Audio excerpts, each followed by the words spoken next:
Okay. Call in the next nominee. The phone is here. Excellent.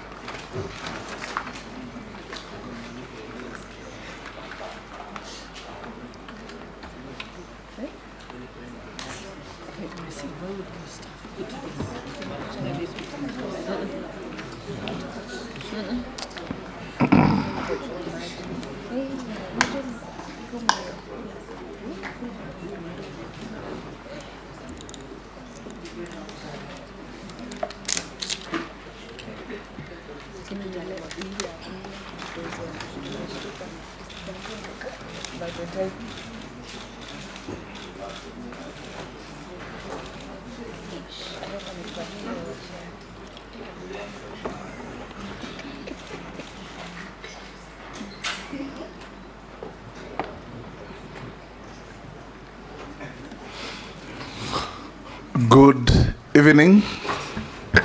Good evening, Mr. Speaker. Welcome to the Appointments Committee of the House. We are conducting confirmation hearings or vetting, as is commonly known, of persons that have been nominated by His Excellency the President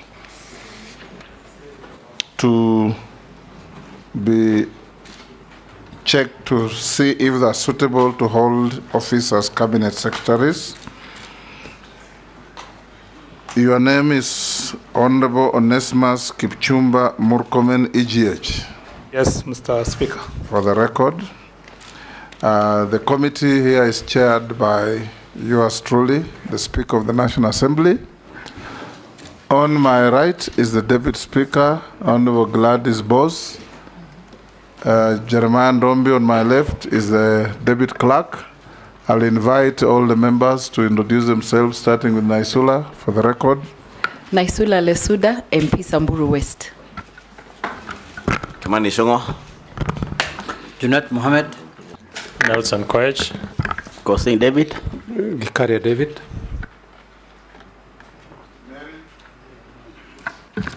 Mase Mary, Teso South. Abdul Rahim Daoud, Northi Menti. Owen Bayer, Kilifi North. Robert Mbui, Kadhiani.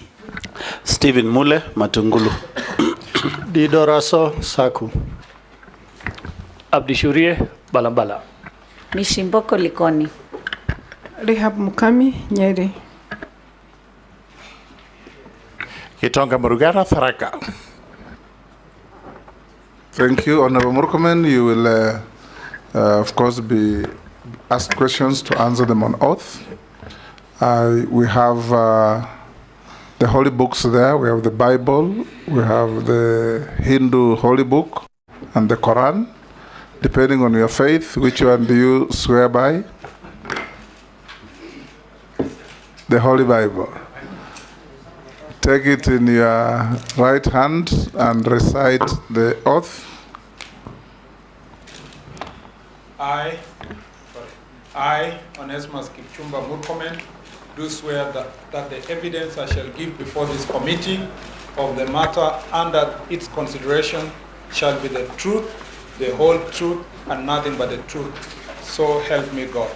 I'm sure the mic is not.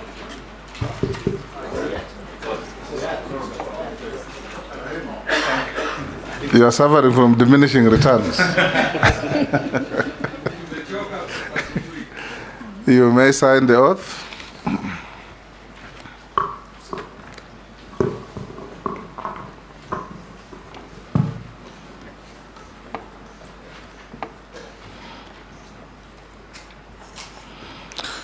Honorable Murkomen, you are one of the few who have got the luck to be vetted twice within 2 years.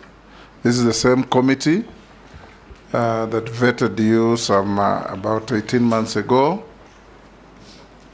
Before we embark on the business, hand over your certificates through the sergeant to the clerk to check against what we have.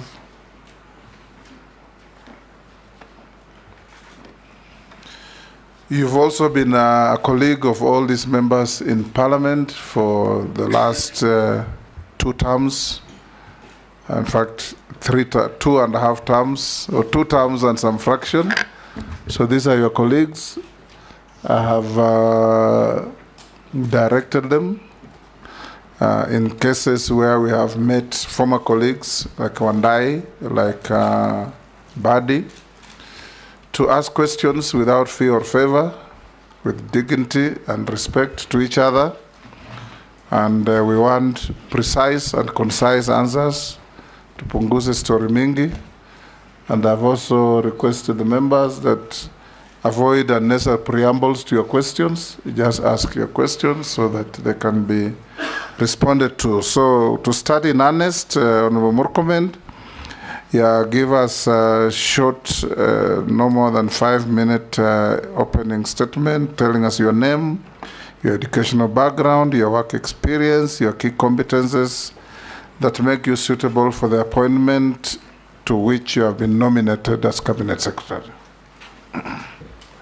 Thank you very much, Mr. Speaker, and thank you for this opportunity. First, let me start by appreciating His Excellency the President for nominating me for a second time to serve this Republic. And should I be approved by this House, I will do it with dignity and vigor. Mr. Speaker, I am born and brought up in the eastern slopes of Cherangani Hills, a place called Embobut, where I went to school, and thereafter went both to St. Joseph's High School, Kitale, and St. Patrick's High School, Iten. Both schools are sports giants. As a matter of fact, St. Joseph's Kitale did exceptionally well this year in the football matches, but St. Patrick's High School has always been known to be the athletics powerhouse. I brushed shoulders with world champions and gold medalists, some of whom were my classmates, but I didn't run. Instead, I was a footballer, Mr. Speaker, and I did fairly well based on the standards then in the district. The Speaker, thereafter, I joined the University of Nairobi to study law at the University of Nairobi School of Law, and graduated in 2004. Thereafter, I was awarded a scholarship to study for a postgraduate degree in law at the University of Pretoria, where I did a master's degree in trade and investment law in Africa. And thereafter, I also went to the American University Washington College of Law, where I did another degree, a master's degree in international law. Mr. Speaker, I was in between. Before the master's program, I did my privilege and was admitted to, I actually was awarded a diploma in law, and thereafter admitted to the bar. Mr. Speaker, upon return from the United States in 2007, I was employed to teach at the Catholic University of Nairobi, where I am very proud of the first cohort of my students in my time, one of whom is the president of the Law Society of Kenya. Thereafter, Mr. Speaker, I joined Moi University as also, I taught in Moi University until the time I resigned in 2012 to join politics. In between, I was an adjunct lecturer at the University of Nairobi, Kenyatta University, and a few other colleges and institutions.